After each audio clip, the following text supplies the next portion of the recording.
these will be the last 2 pages for this week for your interactive notebook. So we're still working on equivalent fractions. Remember, we can multiply or divide by any factor of our choosing as long as we do it to the numerator and the denominator. We can't switch the numbers. We have to use the same factor for both the top and the bottom of our fraction. All right, so let's look at these fractions. So you're going to want to cut all of these out because we're going to be able to do our work on the underneath. Okay, and we are going to butterfly them under there to check and make sure they are equivalent. So we have a 4 and a 6. First thing I'm going to take note of is these are both even factors. Now I could multiply these if I choose to, and I can multiply them by any factor that I want to. But since I have 2 even numbers, I'm going to do division on this one. And I'm going to divide both the top and the bottom by 2. I know 2 will work because they are even. 4 divided by 2 is 2. 6 divided by 2 is 3. Now what I want you to do is go underneath your tab, 4, 6, and 2/3, and we're going to butterfly those. Because I want to make sure that I didn't mess up and they are equivalent. So bottom up, 6 times 2 is 12.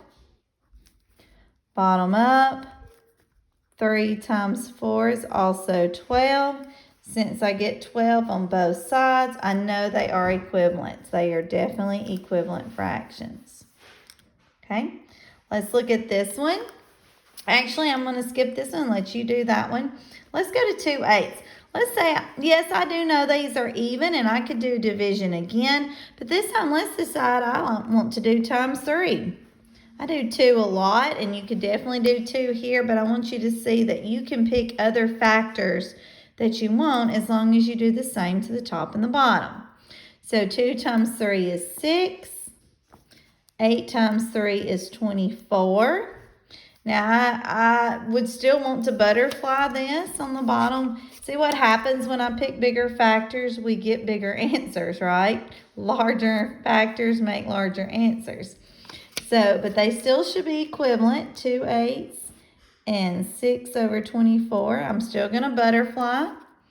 Woo, 24 times 2. That's a big one because I did times 3. I get a bigger number.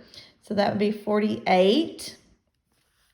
And then 8 and 6 is also 48. So I get 48 on both sides. So they are equivalent fractions.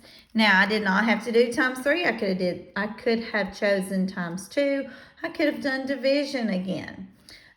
You can do division on this one. They're both even, or you can multiply.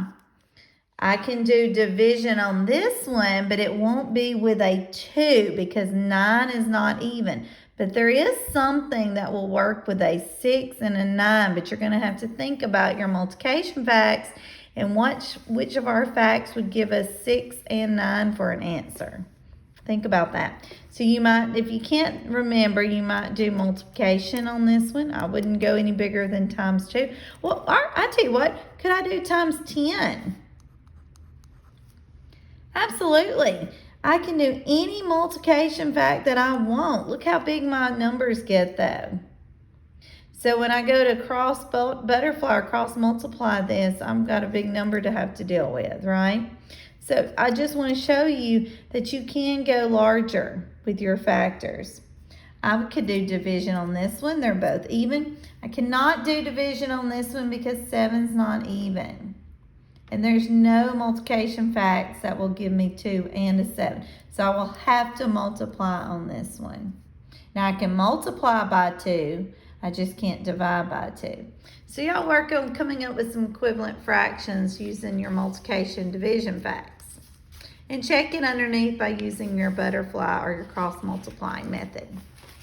Now on the back, they've chosen for us. We don't get to pick.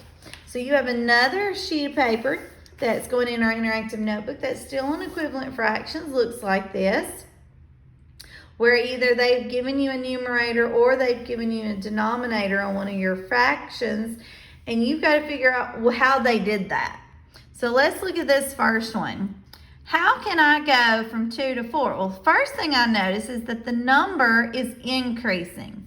So I automatically know, since it's an increase, that they did multiplication. This is not division. 2 became a 4. It got larger, so they multiplied. Okay, so now I've got to go through my 2 facts. 2 times what would give me this 4? 2 times 2 would equal 4. So if they multiplied the 2 by 4, and the 2 times 2, I also have to do the same thing on the bottom. Once you figure out what they did, you have to match it to make it an equivalent fraction. 3 times 2 I know is 6. I'm going to go under here and butterfly those 2 answers. 2/3 and 4/6. Let's just make sure. 3 times 4 is 12. And 6 times 2 is also 12. They do match, so they are equivalent fractions. Okay? All right, let's look at this one. Oh, no, I think you can handle this one. Let's get this one. This time the denominators, I have to go down here. 3 turned into a 9. So that tells me that, again, it's increasing. So I know this is another multiplication problem. Okay, 3, go through my 3's. 3 times what would give me 9? 3 times 2 is 6. 3 times 3 is 9. So I need to do the exact same thing at the top to make them equivalent. So 1 times 3 is 3. Now let's butterfly and make sure that 1/3 and 3/9 are equivalent. 3 times 3 is 9. And on the other side, 9 times 1 is also 9. So I get 9 on both sides. They are equivalent. Now I have one down here. Let's look at this one.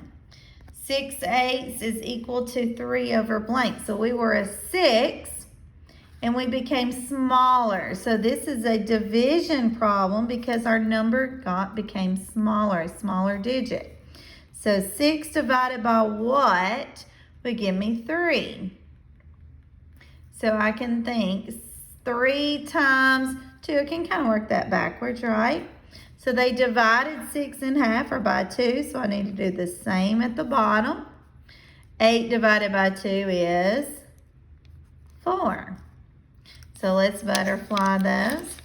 6/8 and 3/4. Let's make sure they are equivalent, bottom up. 8 times 3 is 24. And other side, 4 times 6 is also 24. I get 24 on both sides, so they are equivalent fractions. So finish this page 2, decide if they multiplied or divided, and then you do the same thing to the other part of your fraction. Butterfly them underneath to make sure they are equivalent. And that will finish up equivalent fractions for this week. Now you have some other sheets that are comparing fractions, okay? So save those. We will get to those next week when we move to that lesson.